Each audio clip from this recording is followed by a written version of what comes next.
Hello everyone, welcome back to my YouTube channel किताबों की पाठशाला। सो गाइस, आज हम प्रश्न बैंक सॉल्यूशन करने वाले हैं हिंदी स्पेशल क्लास 12th का लेसन गद्य खंड के अंतर्गत भय का।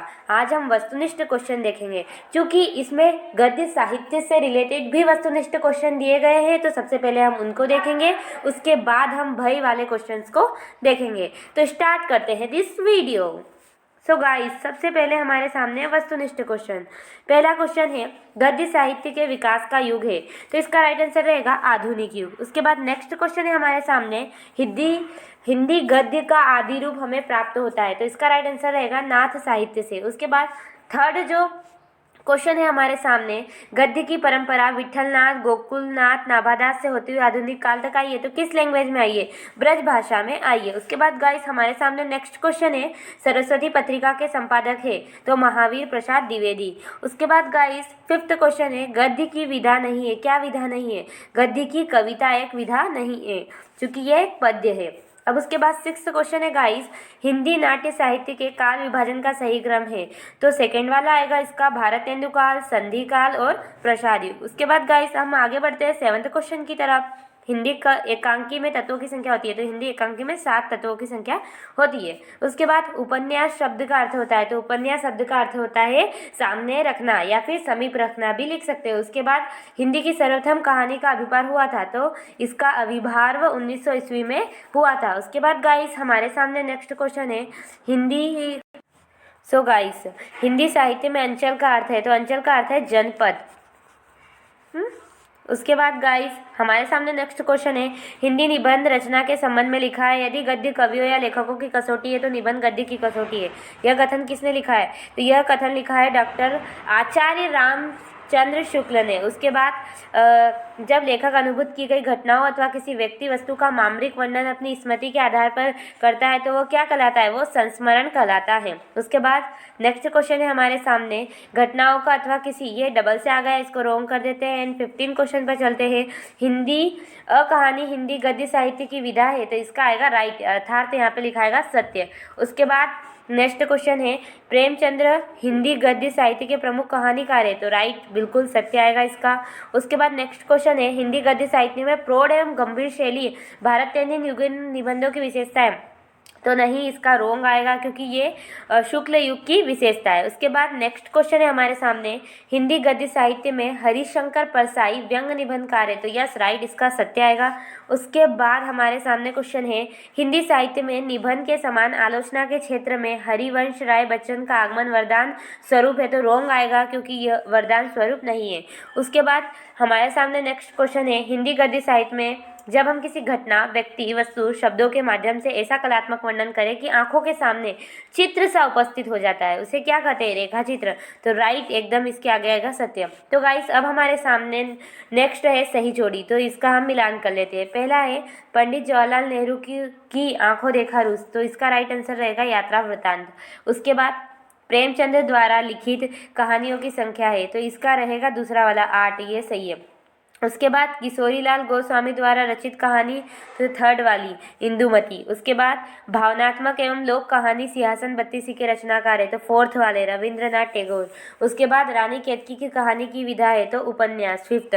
उसके बाद मुंशी प्रेमचंद्र द्वारा रचित ग्रंथ या उपन्यास, तो गोदान, तो इसका राइट आंसर ये रहेगा। तो आई होप हमारी जो सही जोड़ी है वो कंप्लीट हो चुकी है। अब हम आगे बढ़ते हैं। नेक्स्ट क्वेश्चन हमारे सामने है, हिंदी गद्य साहित्य के अंतर्गत किसी महत्वपूर्ण व्यक्ति से पूर्व में ही निर्धारित किसी विशिष्ट विषय पर कुछ प्रश्न किए जाते हैं और प्राप्त उत्तरों को लिपिबद्ध रूप में प्रस्तुत किया जाता है, इसे क्या कहते हैं?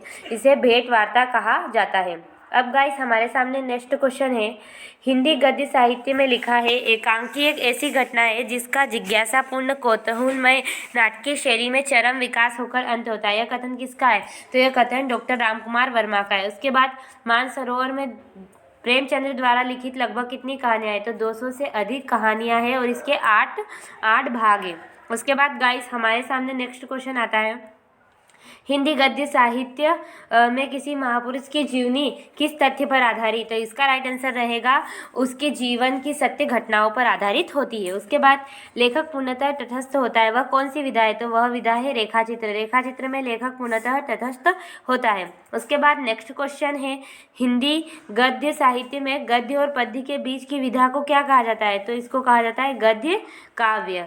सो गाइस, ये हमने गद्य साहित्य के ऑब्जेक्टिव टाइप क्वेश्चन कर लिए हैं। अब उसके बाद आता है जो हमारा भय लेसन है उसके ऑब्जेक्टिव टाइप क्वेश्चन। तो गाइस, सबसे पहला क्वेश्चन है, आने वाली विपत्ति या दुख से उत्पन्न होता है, तो क्या उत्पन्न होता है? भय उत्पन्न होता है।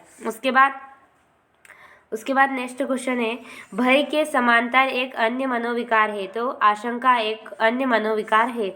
उसके बाद भय का रूप नहीं है, तो भय वीरता का रूप नहीं है। उसके बाद नेक्स्ट क्वेश्चन है, भय के रूप बताए हैं, तो भय के 2 रूप बताए, इसलिए 2 राइट आंसर होगा। उसके बाद नेक्स्ट क्वेश्चन है, भय निबंध संबंधित है, तो भय निबंध किससे संबंधित है? मनोविकार से संबंधित है, तो मनोविकार इसका राइट आंसर होगा। उसके बाद नेक्स्ट क्वेश्चन है, ये है रिक्त स्थान, तो भय का विषय रिक्त स्थान रूपों में सामने आता है, तो इसका आंसर होगा 2 रूपों में सामने आता है, 2 रूपों में सामने आता है। अब उसके बाद नेक्स्ट क्वेश्चन है, स्वभावगत भय कहलाता है, तो स्वभावगत भय कायरता या भीरुता कहलाता है। आप कुछ भी लिख सकते हो, कायरता भी लिख सकते हो। उसके बाद गाइस, नेक्स्ट क्वेश्चन हमारे सामने आता है, आवेग शून्य भय को क्या कहते हैं? तो आवेग शून्य भय को आशंका कहा जाता है, आशंका। उसके बाद साध्य विषय द्वारा दूर किया जा सकता है, तो साध्य विषय प्रयत्न द्वारा दूर किया जा सकता है। उसके बाद नेक्स्ट क्वेश्चन है, जब भय हो जाता है तब कायरता कहलाता है, तो स्वभावगत, जब भय स्वभावगत हो जाता है तब कायरता कहलाता है। उसके बाद आशंका में का अभाव होता है, तो आशंका में आवेग, जो आवेग होता है वो चूंकि शून्य होता है इसलिए उसका क्या होता है? अभाव होता है। उसके बाद भय, यहाँ पे सत्य असत्य आ चुके हैं। भय निबंध के निबंधकार महावीर प्रसाद द्विवेदी है, तो रॉन्ग, क्योंकि कौन है? आचार्य रामचंद्र शुक्ल। उसके बाद आवेग शून्य भय आशंका कहलाता है, तो राइट, क्योंकि आवेग शून्य होता है इसलिए वो आशंका है। उसके बाद मनुष्य के दुख का कारण भी मनुष्य है, तो बिल्कुल सही बात है। उसके बाद भय और आशंका एक ही है? नहीं, अलग अलग है ये दोनों चीज़ें।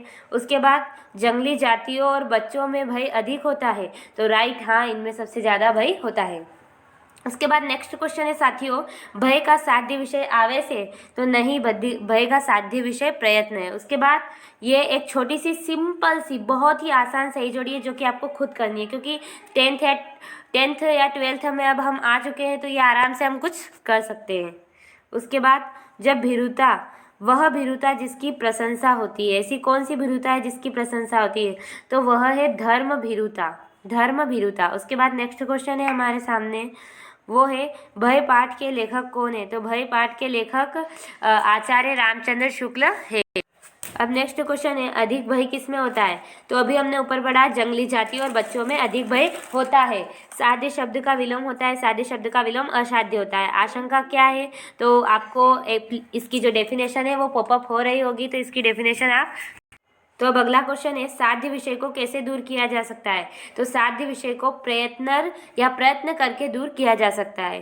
तो ये हमारे लेसन भय के सारे वस्तुनिष्ठ क्वेश्चंस और साथ ही गद्य साहित्य के सारे वस्तुनिष्ठ क्वेश्चंस हो चुके हैं। अगर आपको वीडियो से थोड़ी भी हेल्प हुई हो तो प्लीज़ वीडियो को शेयर कीजिए एंड लाइक कीजिए, हमारे चैनल को सब्सक्राइब कीजिए।